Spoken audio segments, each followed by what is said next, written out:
Among the many criticisms that atheists have against religion, one of the most uncomfortable for Christians is the existence of God's wrath. As much as we'd like to look to Jesus and say that God is loving and merciful, there are more than enough instances, in the Old Testament and New, of God's anger leading to punishment, even condemnation. And the invisible man has a special list of 10 things he does not want you to do.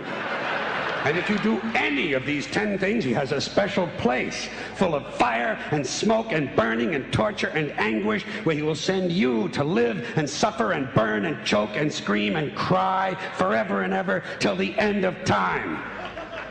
But he loves you. For atheists, this is an example of cognitive dissonance, of religious people holding contradictory beliefs.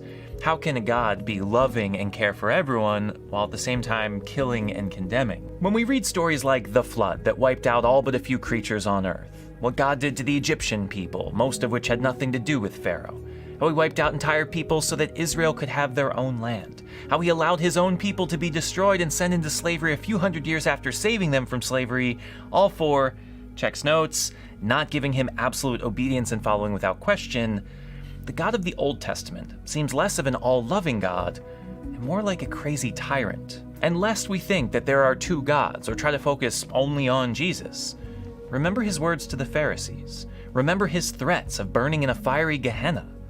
One could definitely argue that Jesus' wrath was worse than that of the Old Testament because his punishment extended even after death. While atheists have a number of spurious arguments against religion that are easily dismissed, this is not one of them.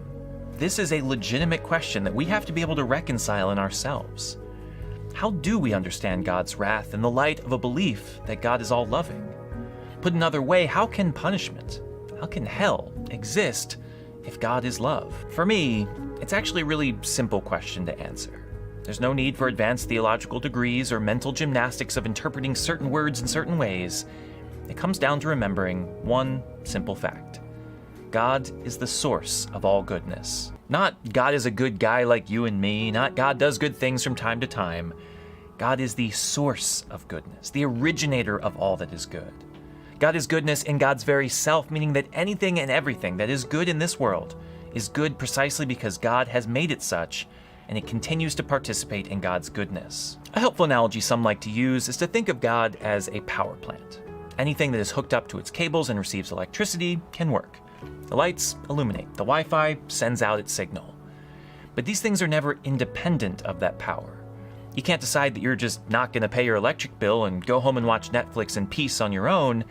As soon as the cables are disconnected, the power shuts off. To the extent that we are alive and good and enjoy goodness around us is the result of our being plugged into the source of goodness itself.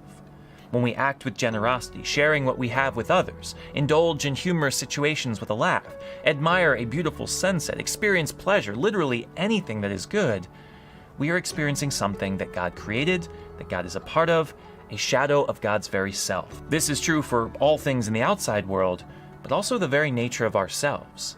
If there is something good about us, something that we like and are proud of, something that brings us joy, it exists because, and only because, God created and dwells in us. And so what would happen if we said no to that? We said, no, I don't want that, thank you. I don't want your goodness. I'd prefer to follow my own path and think of myself first. Well, I think the same thing that happens when we say that to our electric company. We get cut off. The beauty of God's love for us is that he respects our free will. God doesn't want automated cyborgs that are programmed for perfect obedience.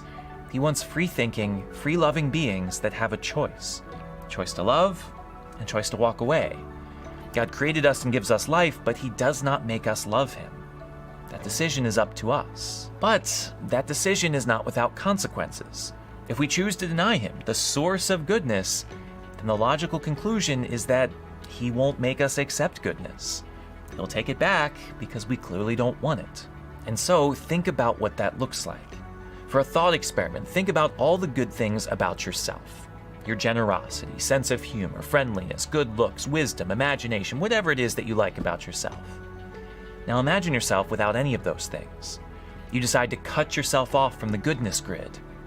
What are you left with? You're left with jealousy, anger, anxiety, selfishness, greed, and a host of other deformed attributes. You'd be left with a shadow of yourself, consumed entirely inward, hating everything and everyone, including yourself. For how could you not? There's no more goodness in you, no more presence of God animating your soul. All that's left is not goodness. In the famous book, The Great Divorce, C.S. Lewis presents a chilling description of just this.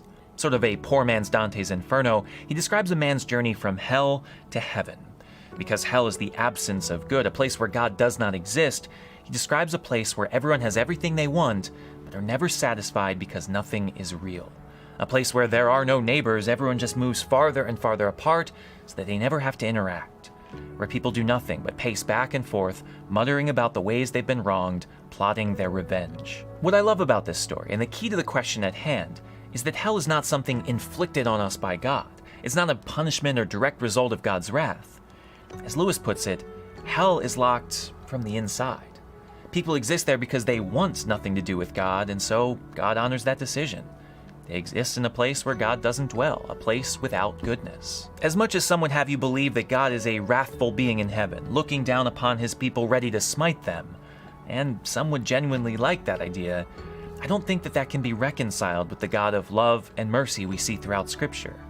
Atheists are right to point out the cognitive dissonance, but I think that they're wrong to believe that our suffering and punishment is a vindictive result of God's anger towards us. When we look to stories like the floods, the plagues, the destruction of peoples, our immediate reaction may be to accuse God of injustice, to call him a tyrant. What gives him the right to take so many lives? As products of pluralistic societies, we insist that people be given a right to act and worship how they like without threat of punishment, or worse, genocide. But God is not a human ruler. God is not about pluralism.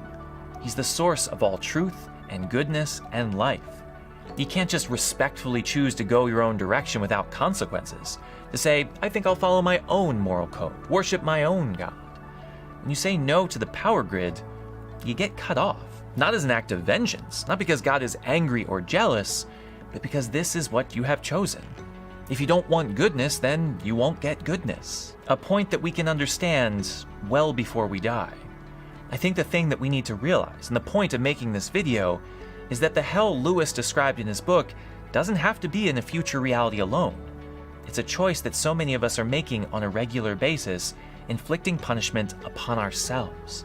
When we choose to be greedy, spiteful, lustful, selfish, or anything else against the will of God, we are bound to experience some level of suffering because sin is its own punishment. When we sin, we say no to God.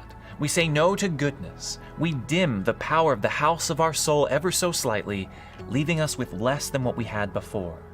The feelings of remorse, dread, anger, jealousy, envy, hatred, and emptiness that we feel after doing something wrong are not so much God smiting us as they are the direct result of dimming the power, as direct as the pain we would feel if we touched the burner on the stove.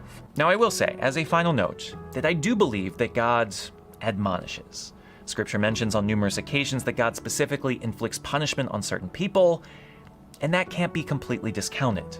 I do believe that some of this is metaphorical anthropomorphisms of God, trying to make sense of natural disasters and human evil, but some of it is surely the work of God. This, however, is not a problem for me. Just as a parent corrects their child, so too does God correct his children. Sometimes this involves pain and suffering. Sometimes it means being temporarily cut off from the good things we want. But just as a good parent acts, it is never retributive. It's never punishment for the sake of pain or suffering out of a love for evil. As the 1 Samuel canticle sings, he humbles only to exalt us. For me, it's not a God that oscillates between love and hatred, one moment caring, the next moment flying off the handle.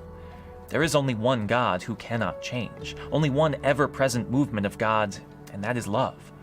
He wants nothing more than for us to return to him, and so he continues to chase after us, continues to show us mercy, continues to offer goodness even when we turn it down. The power plant is always on, offering us electricity.